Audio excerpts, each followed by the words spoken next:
Hello दोस्तों, Hindi स्टोरिया channel आपका अभिनंदन करता है। कहानी सुनने के लिए आपका धन्यवाद। कहानी पसंद आए तो लाइक और सब्सक्राइब जरूर करें। बिना देरी किए चलिए कहानी शुरू करते हैं।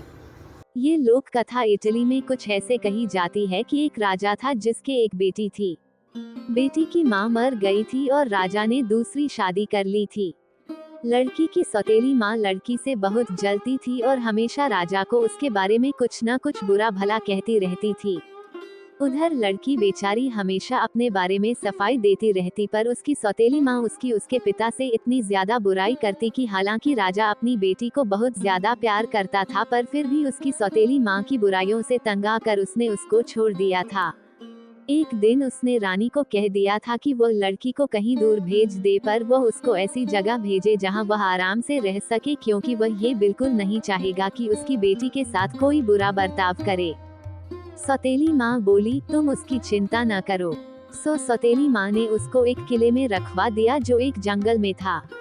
उसके साथ के लिए रानी ने कुछ दासियां वहां रख दी और उनको कह दिया कि वे उसको वहां से कहीं बाहर न जाने दें, यहाँ तक कि खिड़की से भी बाहर न झांकने दें। इस काम के लिए वह उनको बहुत अच्छी तनख्वाह देगी। लड़की को भी एक बहुत सुंदर कमरे में रखा गया था और उसको वह सब कुछ दिया गया था जो उसको चाहिए था। उसको वह सब कुछ खाने पीने को भी मिलता था जो उसको पसंद था। बस वह केवल बाहर नहीं जा सकती थी। पर फिर भी उसकी दासियों को उसका कोई खास काम नहीं था और उनके पास पैसा बहुत था, सो वे केवल अपने ही बारे में सोचती रहती थीं और उस लड़की की तरफ ध्यान नहीं देती थीं। राजा अक्सर अपनी रानी से अपनी बेटी के बारे में पूछता रहता, हमारी बिटिया कैसी है, वो आजकल अपने आप क्या करती रहती है। ये साबित करने के लिए कि रानी वाकई उसकी परवाह करती थी, एक दिन वह उस किले पर गई जहां उसने राजकुमारी को रखा हुआ था। जैसे ही रानी अपनी गाड़ी से नीचे उतरी, वहां की दासियां तुरंत ही उसके पास दौड़ी आईं और उसको बताया कि राजकुमारी बिल्कुल ठीक है और बहुत खुश है। रानी एक मिनट के लिए उस लड़की के कमरे तक गई और उससे पूछा, तुम यहाँ आराम से तो हो ना? तुम्हें कुछ चाहिए तो नहीं? मैं देख रही हूँ कि तुम ठीक ही हो। मुझे लग रहा है कि तुमको गांव की हवा भा गई है। खुश रहो। अच्छा, बाय बाय कहकर वह वहां से चली गई। उसने जाकर राजा को बता दिया कि उसने पहले कभी उसकी बेटी को इतना खुश नहीं देखा था। पर इसके विपरीत वह लड़की कमरे में अकेली ही रहती थी, क्योंकि उसकी दासियां तो अपने आप में इतनी मग्न थीं कि वे उसको कहीं दिखाई ही नहीं देती थीं। सो वह बेचारी अपना सारा समय खिड़की में ही बैठकर गुजारा करती थी। वह वहां खिड़की पर झुकी हुई खड़ी रहती। कभी कभी वह इस तरह से खड़ी रहने में इतनी खो जाती कि उसको अपनी कोहनियों के नीचे तकिया रखने का भी ध्यान नहीं रहता। क्योंकि उसकी कोहनियां खिड़की पर ही रहती थीं, तकिए पर नहीं, इसलिए उसकी कोहनियों पर दाग पड़ गए थे। उसकी यह खिड़की जंगल की तरफ खुलती थी, सो वह लड़की सारा दिन या तो जंगल के पेड़ों की पत्तियां ही देखती रहती, या फिर बादल, और या फिर नीचे शिकारियों के जाने के रास्ते। एक दिन शिकारियों के उस रास्ते पर एक राजकुमार एक जंगली सुअर का पीछा कर रहा था। जब राजकुमार उस किले के पास आया तो उसने देखा कि उस किले की चिमनी से तो धुआं निकल रहा है। जहाँ तक उसे याद पड़ता था, वह किला तो न जाने कब से वहाँ खाली पड़ा हुआ था, फिर आज इसमें से यह धुआं कैसे निकल रहा है।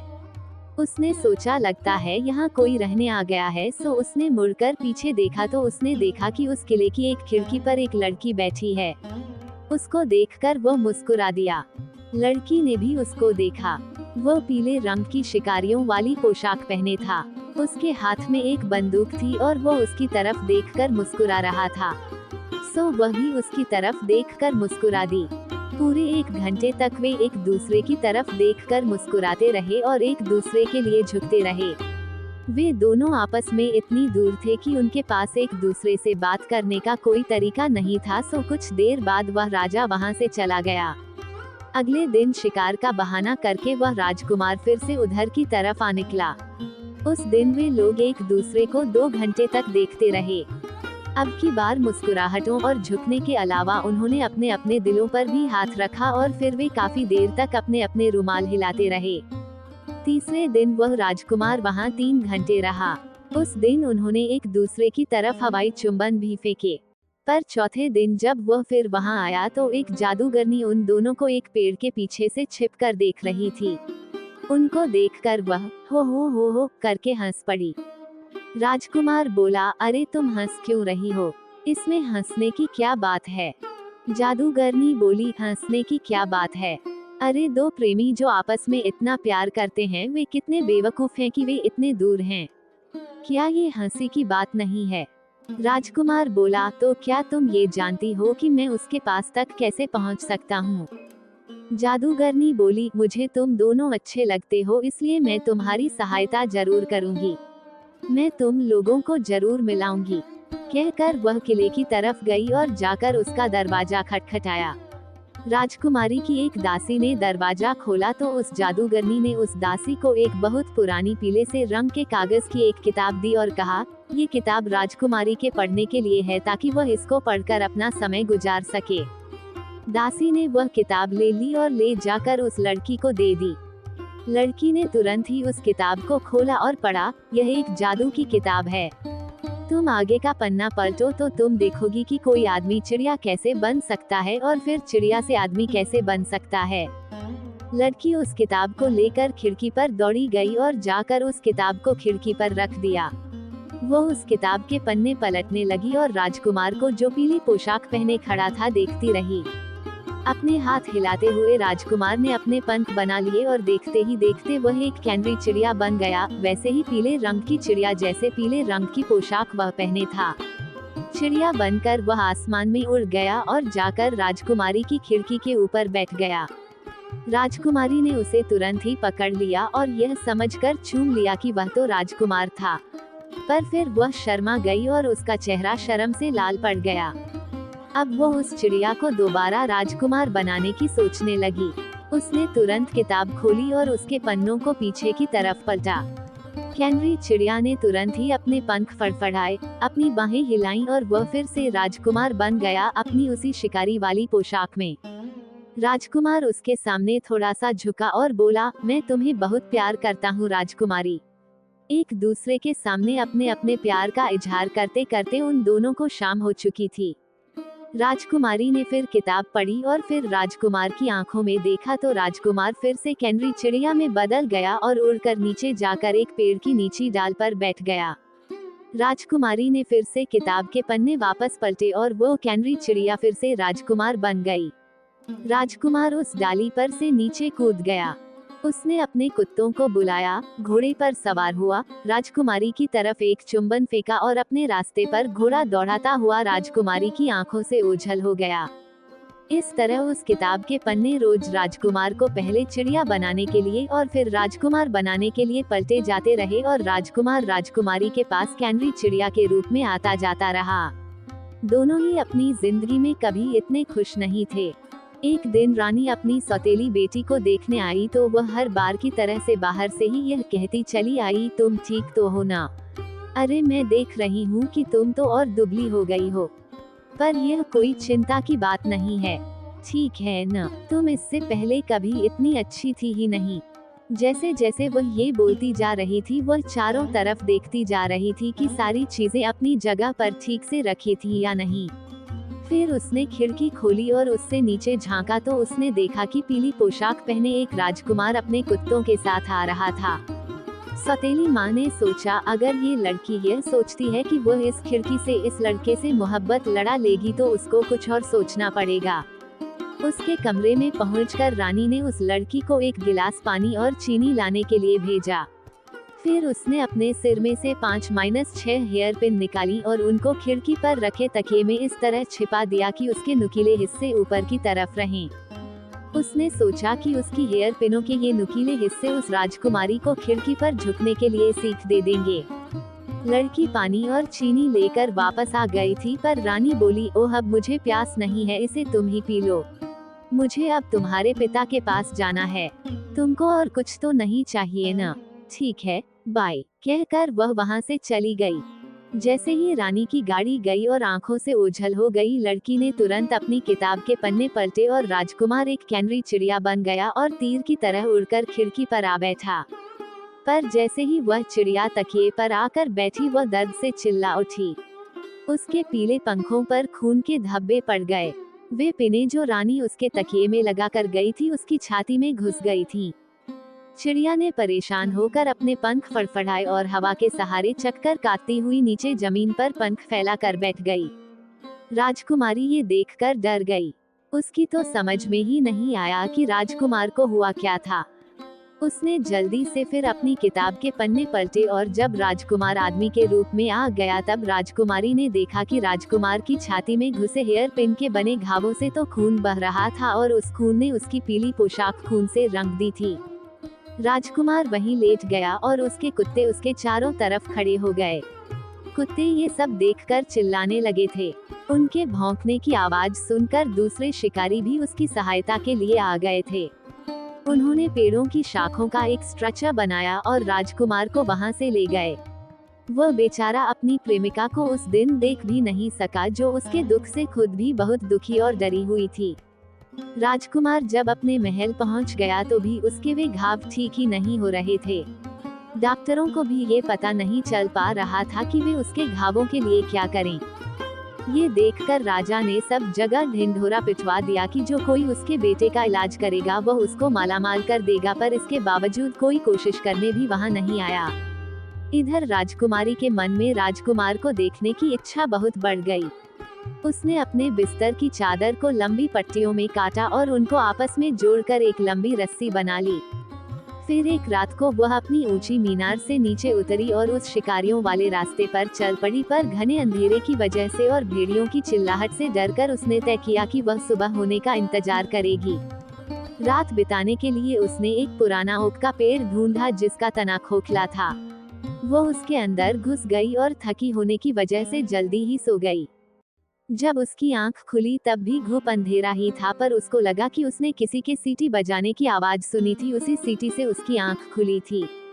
उसने उसे फिर सुनने की कोशिश की तो उसे वह आवाज फिर से सुनाई दी। फिर उसने तीसरी चौथी सीटी की आवाजें भी सुनी और फिर उसने 4 मोमबत्तियों की रोशनी भी आगे बढ़ती देखी। वे चारों जादूगरनी थी जो चारों दिशाओं से आ रही थी और उसी पेड़ के नीचे अपनी मीटिंग करने वाली थी। राजकुमारी छिपकर उनको देखती रही। उन्होंने आकर एक दूसरे से कहा, आहा। फिर उन्होंने उस पेड़ के नीचे आग जलाई और आग की गर्मी लेने के लिए उस आग के चारों तरफ बैठ गईं। खाने के लिए उन्होंने 2 चमगादड़ भूनी। जब उन्होंने पेट भर खाना खा लिया तो उन्होंने एक दूसरे से पूछना शुरू किया कि उन्होंने दुनिया में क्या क्या मजेदार चीजें देखी। एक जादूगरनी बोली, मैंने तुर्की का सुल्तान देखा जो अपने लिए 20 नई पत्नियां लेकर आया है। दूसरी जादूगरनी बोली, मैंने चीन का बादशाह देखा जिसकी तो चोटी ही 3 गज लंबी है। तीसरी जादूगरनी बोली, मैंने तो आदमियों को खाने वाला राजा देखा जिसने अपने घर की देखभाल करने वाले को ही खा लिया था। चौथी जादूगरनी बोली, मैंने इसी देश के राजा को देखा जिसका बेटा बीमार है और उसे कोई ठीक नहीं कर पा रहा है क्योंकि उसका इलाज तो केवल मुझे ही पता है। तीनों जादूगरनियां एक साथ बोली, और वह इलाज क्या है? वह जादूगरनी बोली, उस राजकुमार के कमरे के फर्श की एक टाइल कुछ ढीली है। बस किसी को ये करना है कि उस ढीली टाइल को वहां से उठाना है। उसके नीचे एक शीशी रखी है जिसमें एक मरहम है। उस मरहम को उसके घावों पर लगा देने से उसका हर घाव भर जाएगा। ये सुनकर राजकुमारी खुशी से चिल्लाना चाहती थी, पर उसने किसी तरीके से अपने आप को ऐसा करने से रोक लिया। जब चारों ने अपनी अपनी कहानी सुना दी और भी जो कुछ कहना था कह दिया तो वे सब वहां से चली गईं। उनके जाने के बाद तुरंत ही राजकुमारी उस पेड़ के तने में से निकली और कूदकर बाहर आ गई। सुबह होते ही वह अपनी यात्रा पर चल दी। सबसे पहले वह एक इस्तेमाल की हुई चीजों को बेचने वाले के पास गई और वहां से एक डॉक्टर का पुराना गाउन और एक चश्मा खरीदा और जाकर शाही महल का दरवाजा खटखटाया। उसने कहा कि वह एक डॉक्टर है और राजकुमार का इलाज करने आया है, पर एक छोटे से डॉक्टर को और उसके पास न के बराबर डॉक्टर का सामान देखकर महल के चौकीदार उसको महल के अंदर घुसने ही नहीं दे रहे थे। पर राजा ने कहा, यह मेरे बेटे को क्या नुकसान पहुंचा सकता है, इसलिए इसको अंदर आने दो। राजा का हुक्म मानकर चौकीदार लोग उसको अंदर ले गए। डॉक्टर ने कहा कि उसको राजकुमार के कमरे में राजकुमार के साथ अकेला छोड़ दिया जाए ताकि वो उसका इलाज कर सके, सो उसको राजकुमार के साथ अकेला छोड़ दिया गया। अपने प्रेमी को कराहते और बेहोश सा देखकर राजकुमारी का दिल रो पड़ा। उसको लगा कि उसको उस जादूगरनी की कही बात को जल्दी से जल्दी कर देना चाहिए। सो उसने कमरे के फर्श की वह ढीली टाइल ढूंढी और उसके नीचे रखी शीशी निकाल ली। उस शीशी के मरहम को उसने राजकुमार के सारे घावों पर मल दिया। जैसे जैसे वो मरहम राजकुमार के घावों पर मलती गई, तुरंत ही उसके वे घाव भरते चले गए। सब घावों पर मरहम लगाने के बाद उसके सारे घाव ऐसे भर गए जैसे कभी वहाँ कभी कुछ था ही नहीं। राजकुमारी ये देखकर बहुत खुश हुई। जब वो उसके सारे घाव भर चुकी तो उसका राजकुमार फिर पहले जैसा हो गया जैसा वह उसको देखा करती थी। अब वह शांति से सो रहा था, सो वह उसको कमरे में सोता छोड़कर बाहर आ गई। बाहर आकर वह बोली, मैजेस्टी, आपका बेटा अब हर खतरे से बाहर है। वह आराम से सो रहा है। राजा ने उस छोटे से डॉक्टर को बहुत बहुत धन्यवाद दिया और कहा, डॉक्टर, तुम जो चाहो सो मांग लो। तुमने मेरे बेटे की जान बचाई है। मेरे राज्य में जितना भी पैसा और दौलत है वह सब तुम्हारी है। डॉक्टर बोला, मुझे आपका पैसा और दौलत नहीं चाहिए। मुझे तो बस राजकुमार की ढाल दे दीजिए जिस पर शाही निशान बना हुआ है, और उसका दंड और उसकी वह पीली जैकेट दे दीजिए जिस पर खून लगा है। राजा ने उसकी वे तीनों चीजें उसको दे दी और वह डॉक्टर उन तीनों चीजों को लेकर वहां से चला गया। 3 दिन बाद राजकुमार फिर से शिकार पर गया। वह जंगल के बीच बने उस किले से गुजरा, पर उसकी हिम्मत नहीं हुई कि वह राजकुमारी की खिड़की की तरफ देखे भी। जब राजकुमारी ने ये देखा तो उसने तुरंत ही अपनी जादू वाली किताब उठा ली और उसके पन्ने पलटने शुरू किए। राजकुमार के पास कोई चारा नहीं था कि वह उस जादू को न मानता। वह तुरंत ही कैनरी चिड़िया बन गया और उड़कर उसके कमरे में चला गया। कमरे में पहुंचने के बाद राजकुमारी ने उस किताब के पन्ने फिर से पलटे और वह फिर से राजकुमार बन गया। राजकुमार ने कहा, मुझे जाने दो। क्या यह एक बार ही काफी नहीं है कि तुमने मुझे अपनी पिनों से गोद दिया जिससे मुझे कितनी तकलीफ पहुंची है। सच तो ये था कि राजकुमार को अब उससे नफरत सी हो गई थी और अपनी हालत के लिए भी वह उसी को जिम्मेदार ठहरा रहा था। ये सुनकर तो राजकुमारी तो बेहोश होने वाली थी, पर वो बोली, पर तुम्हारी जान भी तो मैंने ही बचाई है। वह मैं ही हूँ जिसने तुम्हें ठीक किया है। अगर मैं तुम्हारी ऐसी हालत करती तो मैं तुम्हारी जान क्यों बचाती। राजकुमार बोला, तुमने मेरी जान नहीं बचाई है। मेरी जान तो किसी विदेशी डॉक्टर ने बचाई है जिसने मेरे पिता से उनकी कोई दौलत नहीं ली सिवाय मेरी ढाल के, जिसके ऊपर मेरे परिवार का निशान था, दंड के और मेरी खून के निशानों वाली जैकेट के। राजकुमारी ने तुरंत ही वे तीनों चीजें निकालकर राजकुमार के सामने रख दी। ये हैं वे तुम्हारी तीनों चीजें। वह डॉक्टर कोई और नहीं मैं ही थी, और वह पिने मेरी सौतेली माँ की एक चाल थी।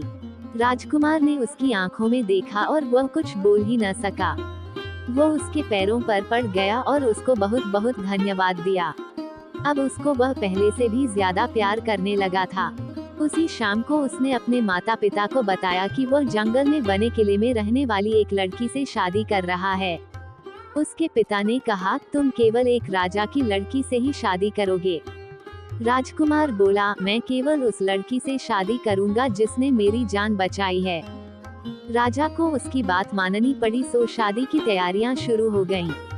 राजकुमार के पिता ने बहुत सारे राजाओं और उनके परिवारों को बुलाया। राजकुमारी के माता पिता को भी बुलाया, पर उनको कुछ बताया नहीं गया। जब दुल्हन बाहर आई तो उसका पिता चिल्ला पड़ा, मेरी बेटी। राजकुमार के पिता ने पूछा, क्या? मेरे बेटे की दुल्हन तुम्हारी बेटी है, पर उसने हमें बताया क्यों नहीं कि वह तुम्हारी बेटी है। राजकुमारी बोली, क्योंकि मैं अपने आप को उस पिता की बेटी ही नहीं मानती जिसने मेरी सौतेली माँ के कहने से मुझे जेल में डाल दिया। उसने रानी की तरफ इशारा किया। अपनी बेटी पर किए गए जुल्म सुनकर राजा को अपनी बेटी पर दया आ गई और अपनी दूसरी पत्नी पर वह बहुत गुस्सा हुआ। घर आते ही उसने अपनी दूसरी पत्नी को जेल में डलवा दिया। यह शाही शादी खूब धूमधाम से हुई सिवाय सौतेली माँ के। कहानी सुनने के लिए आपका धन्यवाद। कहानी पसंद आए तो लाइक एंड सब्सक्राइब जरूर करें।